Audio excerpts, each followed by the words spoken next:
अपने पति के प्रति अनुराग रखने वाली पत्नियां जहाँ अपने पति के जीवन की रक्षा करने में सफल होती हैं, वहीं उनकी भी रक्षा हो पाती है। सीता हरण के बाद भगवान श्री राम की विकलता किसी से छुपी नहीं है। इनकी विकलता ऐसी रही कि सती जैसी दक्ष पुत्री शिवप्रिया भी इनके ईश होने पर संदेह करते थे।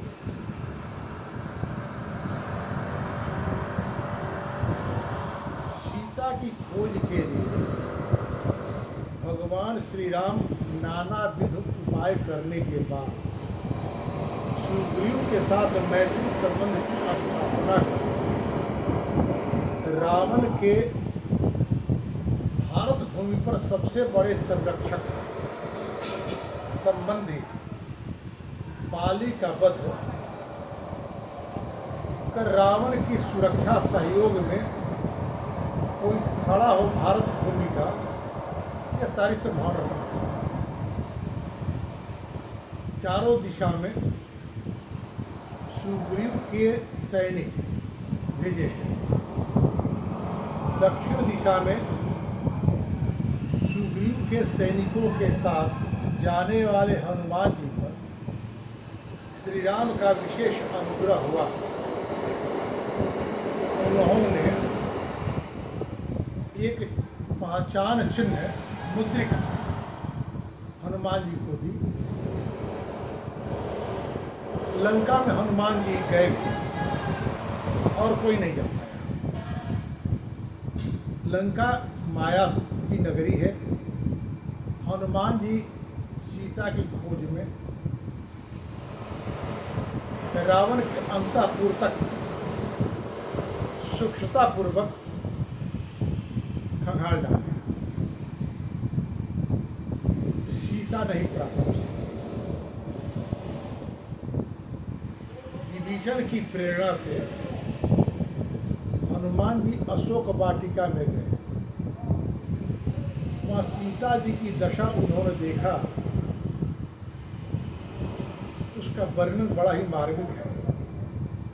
उपवासक कृशाम दीना निश्वसंती पुनः पुनः ददर्श शुक्ल पक्षादौ चंद्र रेखा विवामलाम। सीता जी को एक बार में हनुमान जी ने इतने रूपों में देखा। उपवासक कृशाम दीना, दीना है, दीन किसे कहते हैं? जिसका कोई आश्रय न हो। लंका में निराश्रित है सीता, इसलिए दीना है।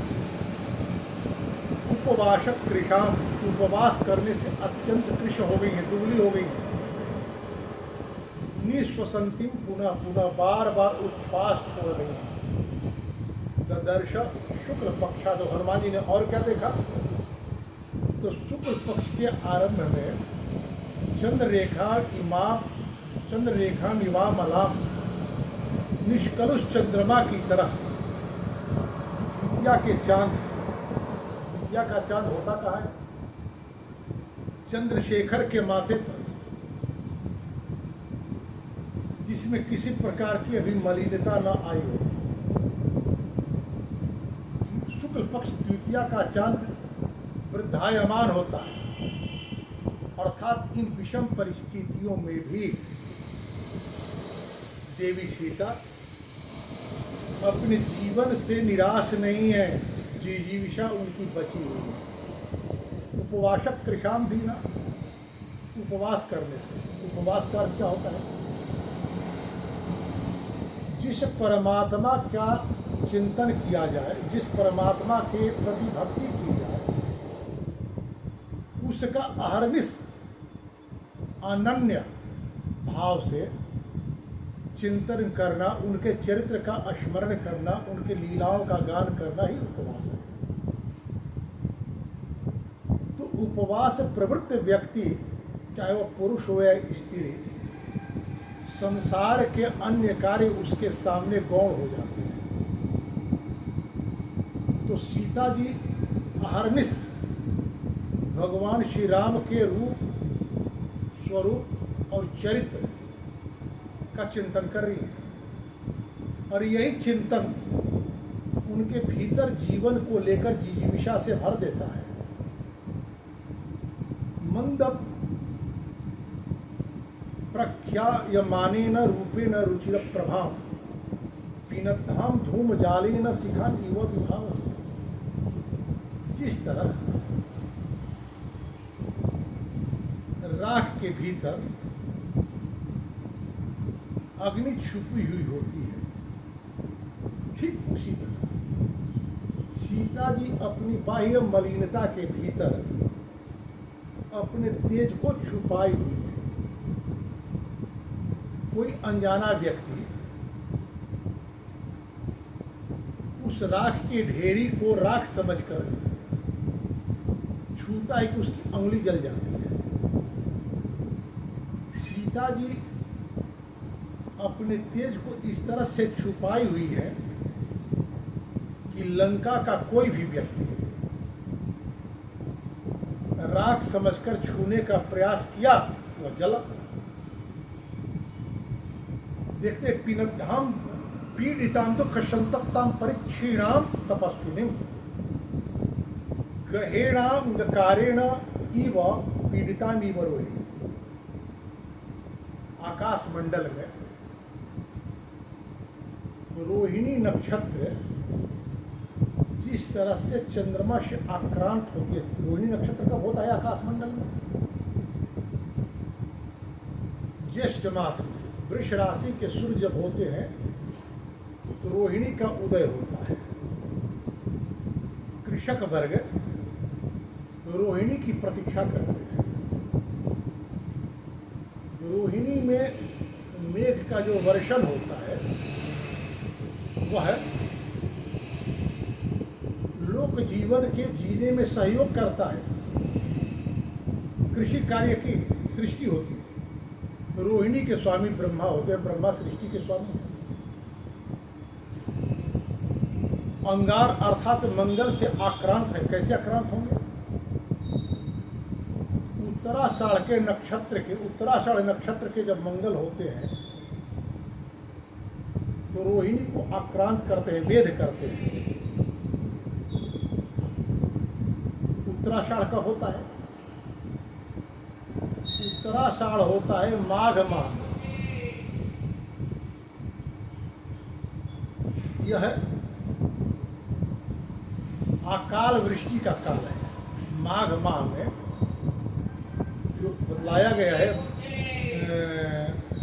कृषि विज्ञानियों के द्वारा, आचार्य वाराह मिहिर भी कहते हैं कि माघ माह में वर्षा हुआ जल मिट्टी को यदि गीला कर दे तो बरसात के दिनों में अल्प वृष्टि की संभावना बनती है। अर्थात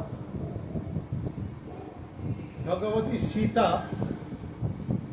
इस सृष्टि से निराश है। ब्रह्मा की जो व्यवस्था है उसको लेकर उनके मन में क्षोभ है। क्यों? कि ब्रह्मा ने ही तो रावण को वरदान दिया था, और ये अंगारक मंगल है कौन? अग्नि तत्व के होते, तपस्या में भी आग होता है। पीड़िताम दुख संतप्ताम परीक्षीणाम तपस्वी। भगवती सीता अपने तपोमय जीवन में अपने तेज को इतना प्रखर कर दी है कि मानो सृष्टि की गति रुक गई है।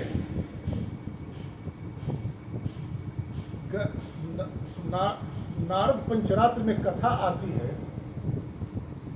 कि ब्रह्मा अपने कामानल को देने के लिए कुछ स्त्रियों को आमंत्रित किए।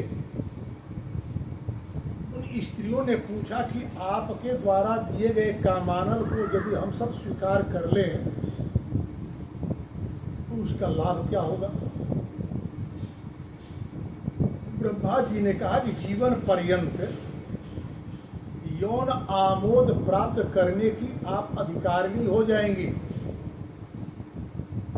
उन स्त्रियों को बड़ा क्रोध आया और ब्रह्मा जी से कहीं कि कुलीन अपने पति के प्रति अनुरागिनी सती स्त्रियों का ताप बड़े बड़े देवता भी नहीं सह सकते। उन स्त्रियों के इन आक्रोश भरे वाक्य को सुनकर ब्रह्मा जी विकल हो गए। भगवान शिव वही थे। भगवान शिव से उन्होंने कहा कि मैं क्या करूं, कामानंद से मैं तप्त हो रहा हूं। शिव जी ने कहा कि उसके लिए आपको स्वतंत्र सृष्टि करनी होगी। ब्रह्मा जी ने कृत्याओं का निर्माण किया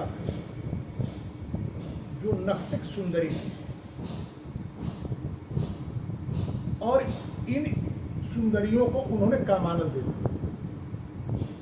ये सुंदरियां देव सभा में गई और देवताओं को यौन आमंत्रण देना आरंभ की। सारे देवता पलायित हो गए, भाग गए। अश्विनी कुमार द्वयों ने इनका कुशल क्षेम पूछा। परिणाम हुआ कि उन्हें यज्ञ भाग से वंचित होना पड़ा। स्त्रियों की तपस्या क्या है? स्त्रियों की तपस्या है यौन आवेग को नियंत्रित करना।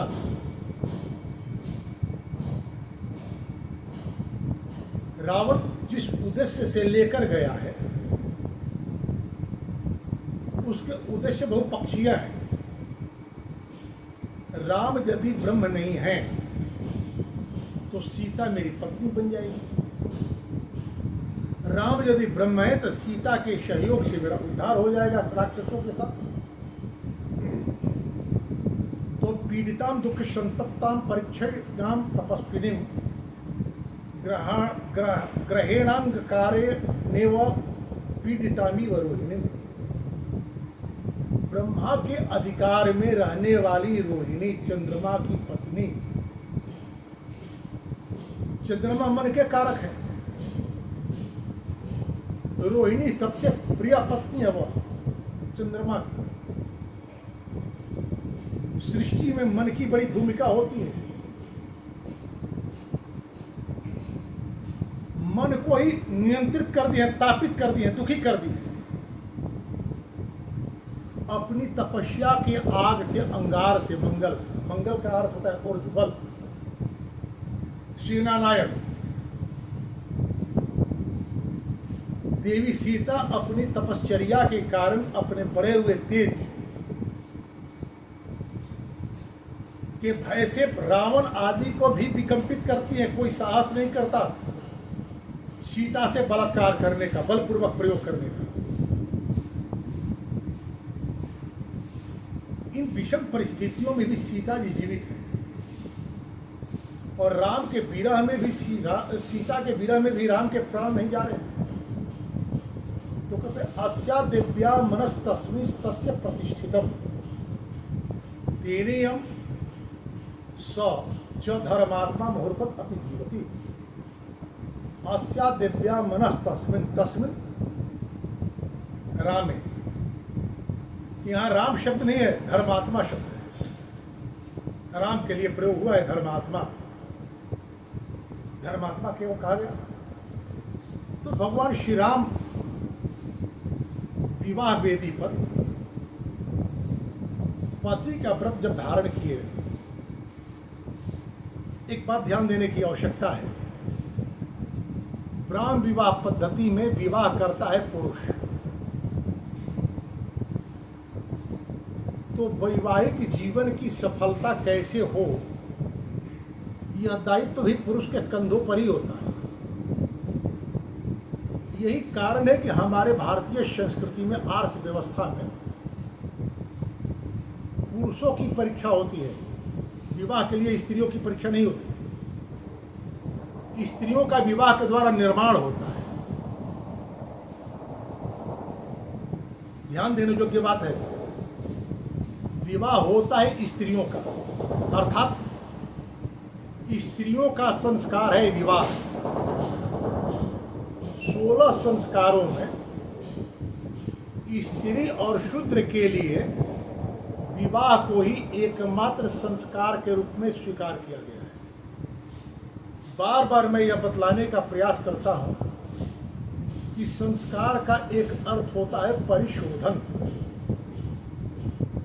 पूर्व के यत् किंचित कोई दोष हो, पूर्वजनित कर्मों के कारण उनका जिस कार्य के द्वारा शोधन हो जाए उसे संस्कार कहते हैं। यही कारण है कि ब्राह्म विवाह पद्धति में कन्यादान प्राप्त करने के बाद वर जो पहला वाक्य बोलता है अपनी होने वाली पत्नी के प्रति, कहता है कि हे बधो, पिता के घर में रहते हुए आपका मन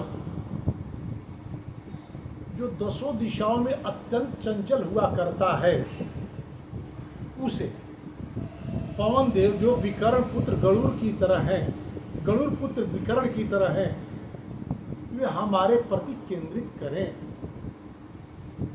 आप सभी जानते हैं कि महाराज चोद्युम्न अपनी पुत्री सावित्री के अनुकूल वर का खोजन करने में, अन्वेषण करने में जब असफल हुए तो उन्होंने सावित्री से कहा कि बेटी आप मुझे सहयोग करो और अपने गुण के अनुरूप, अपने जीवन के अनुरूप एक वर का चुनाव करो।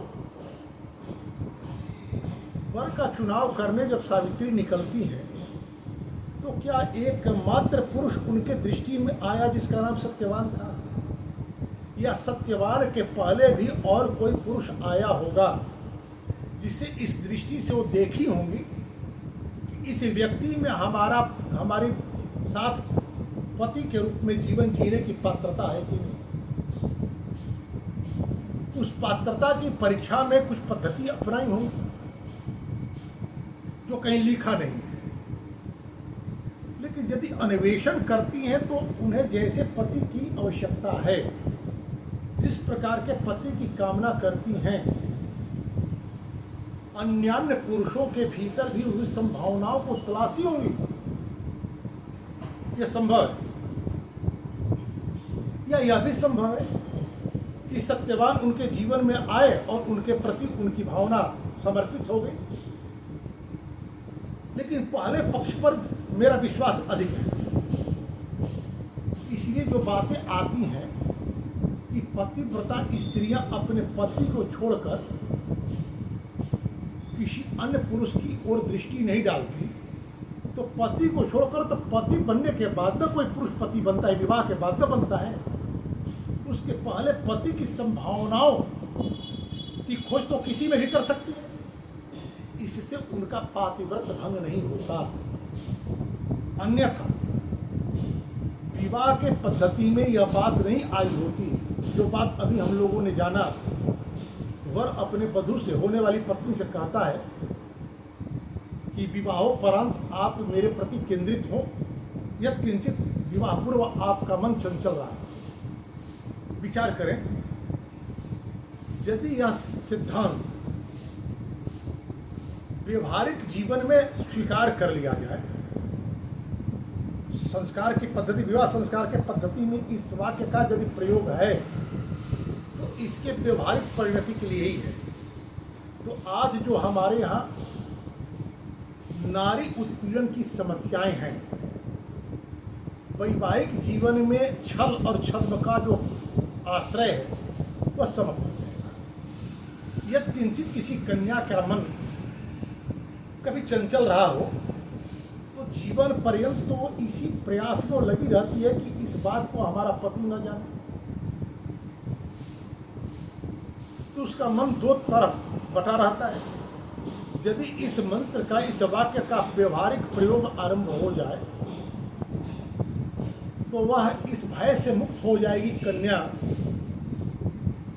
कि मेरे इतिवृत्त को लेकर के मेरे पति के मन में यदि कोई संदेह हुआ तो हमारे जीवन पर संकट आ सकता है, और पूरे मनोयोग के साथ अपने दाम्पत्य जीवन को सींचना आरंभ कर देंगे। आवश्यकता है इस बात की कि हमारे संस्कार में प्रयोग किए जाने वाले मंत्र वाक्य की सम्यक व्याख्या हो, ऐसे विज्ञ ब्राह्मणों के द्वारा हम संस्कार का समायोजन कराएं। लेकिन यहाँ तो ब्राह्मणों की एक औपचारिक उपस्थिति भर स्वीकार की जाती है और हम कहते हैं कि वैवाहिक जीवन हमारा तनावपूर्ण है। यार भाई, स्थिति तो स्पष्ट हो कि संस्कार है, होता कैसा है। तो हनुमान जी कहते हैं कि आस्या दिव्या मनस तस्मिन् तस्य प्रतिष्ठितम, अस्या सीताया है, दिव्या है, मन तस्मिन् रामे तस्य प्रतिष्ठितम, अस्मिन् सीताया रामस्य मन प्रतिष्ठितम, राम का मन प्रतिष्ठित। एक मन रहत सदा तो ही पाही, जानहु प्रीत प्रेम रस इतने ही माही, तेन अयम स च धर्मात्मा, अयम सीता स रामः च धर्मात्मा मुहूर्तम अभिजीवतम। यदि एक मुहूर्त भी यदि वे जीवित हैं या सीता जीवित हैं तो इनका अनुन्याश्रय समर्पण के कारण है। अब रही बात की स्थिति पत्नी अनुरागिनी हो कैसे, तो उसके लिए तो आपको विवाह के लग्न का ध्यान रखना होगा। अन्यथा यदि मेष लग्न में सिंदूरदान हुआ तब पत्नी जारणी हो जाएगी, वृष लग्न में हुआ तो वृत्ति भ्रष्ट हो जाएगी, कर्क लग्न में हुआ तो उल्टा और नृशंस हो जाएगी, सिंह लग्न में हुआ सद्य प्रसूता या बंध्या हो जाएगी, वृश्चिक लग्न में हुआ तो अत्यंत चंचला हो जाएगी, मकर कुंभ में हुआ तो पर पुरुष आसक्त हो जाएगी, मीन लग्न में हुआ तो स्वयं तो गतचरित्र होगी ही, अपने पति को भी गतचरित्र बना देगी। यदि परस्पर अनुराग की कामना आप रखते हैं तो आपको मिथुन लग्न, कन्या लग्न, तुला लग्न या धनु लग्न के उत्तरार्ध में ही विवाह का प्रयास करना चाहिए। एक बात और विचार आप करें, लोग परंपरा की बात करते हैं। भारत जब मुगलों के द्वारा आक्रांत हुआ तो मुगल भारत की संस्कृति को विनष्ट करने का प्रयत्न किया और किसी भी समाज की संस्कृति वहाँ की स्त्री जाति में, स्त्रियों में ही सुरक्षा पाती है। स्त्रियों को दूषित करने का प्रयास किया। हमारा जागरूक समाज रात्रि काल में छुपकर अपनी कन्याओं का अल्प वय में विवाह करना आरंभ कर दिया। सन 47 तक भारत गुलाम रहा और हम यह कार्य करते समय विचार करते रहे कि जब हमारा भारत स्वतंत्र होगा, हमारी अपनी व्यवस्था होगी, तो हम अपनी पूर्व परंपरा को पुनः स्वीकार कर लेंगे। परंतु दुर्भाग्य ऐसा हुआ कि भारत की सत्ता जिन लोगों के हाथों में मिली वे दुर्भाग्य से भारतीय थे, विचार से भारतीय नहीं थे। यदि विचार से भारतीय होते तो भारतीय संविधान का निर्माण करते समय भारत की परंपराओं पर भी विचार करते। अभी बहुत दिनों की बात नहीं, कोविड के दिनों में प्रशासनिक आदेश हुआ कि आप न्यूनतम संख्या के साथ विवाह आदि का आयोजन करें शांतिपूर्वक। तो क्या यह शासन तंत्र अन्य दिनों में भी ऐसा निर्देश पालन नहीं करवा सकते? क्या कर सकता है? लेकिन सत्ता में बैठे हुए लोगों को भारत की संस्कृति की चिंता नहीं है। अर्जुन लाक्षागृह है, वनवास और अज्ञातवास की पीड़ा सहने के बाद भी राज्य के लिए युद्ध करने के लिए तैयार नहीं है।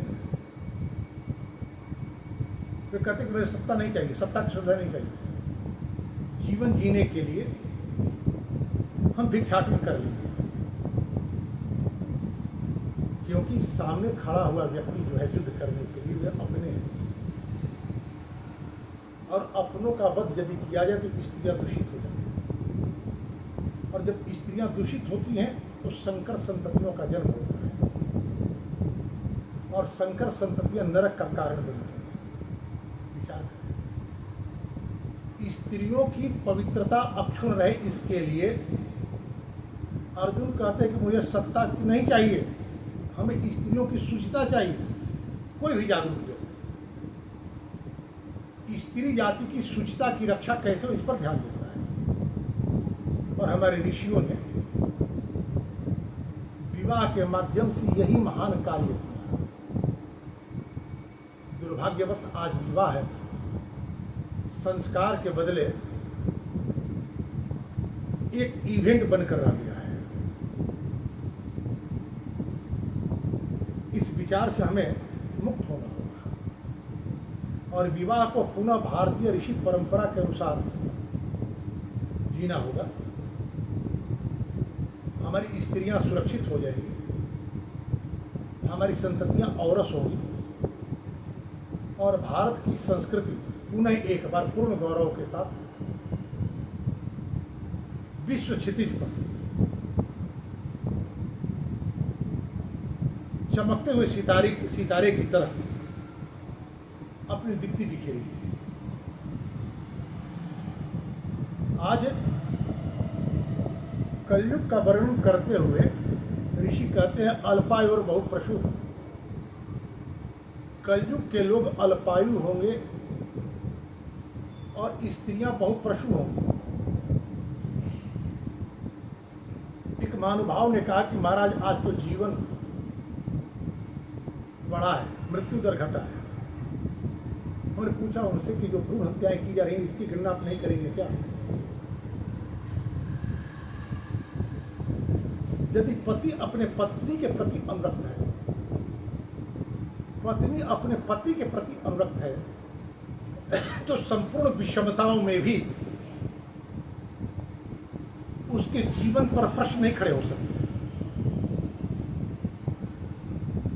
अनुरागिनी पत्नी अपने पति के जीवन की रक्षा करती है, यह बात हमने आरंभ में भी कही थी, और आज तो हनुमान जी स्वयं अपने मुंह से कहते हैं आस्या दिव्या मनस तस्मिन् तस्य प्रतिष्ठितम तनेयम सच धर्मात्मा मुहूर्तम अपनी जीवन। आज सीता जीवित हैं और श्री राम जीवित हैं, उसका एकमात्र कारण है कि राम का मन सीता के पास है और सीता का मन राम के पास है। हम इस विषय पर विचार करना होगा कि कैसे पति और पत्नी दोनों का मन एक दूसरे के पास हो, जो कि चौठारी के क्रम में, चतुर्थी कर्म के क्रम में